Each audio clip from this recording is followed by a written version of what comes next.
காதலின் பெரிய உளவியல் கோளாறே எந்நேரமும் அவனோ அவளோ காதலித்துக் கொண்டே கொஞ்சிக் கொண்டே இருக்க வேண்டுமென எண்ணுவது. எல்லா நேரமும் காதலுக்குள்ளாகவே அதன் மயக்கத்துக்குள்ளாகவே இருந்தால் பிற வேலைகளை யார் பார்ப்பது? எப்போதும் நான் உனக்கு முக்கியமாக இருக்க வேண்டுமெனும் எண்ணத்தை விட்டொழியுங்கள். அப்படி முக்கியமாக கருத யாராலும் ஆகாது. பிரியமானவர்களின் சிரிப்பை சிரிப்பாகவே பத்திரப்படுத்தத்தான் நாம் இருக்கிறோம்.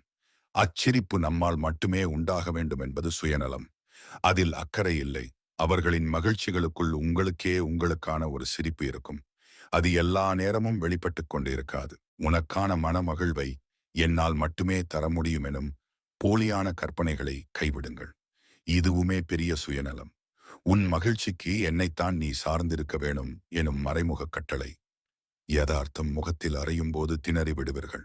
இணைந்து வாழத் துவங்கும் போதுதான் எதுவெல்லாம் காதல் என்று கருதிக் கொண்டிருந்தோமோ அதுவெல்லாம் காதலே இல்லை என்று புரியும். அதனை சரியான வழியில் புரிந்து கொள்வதற்கு இப்போதிருந்தே மனத்தை தயார்படுத்துவது முக்கியம்.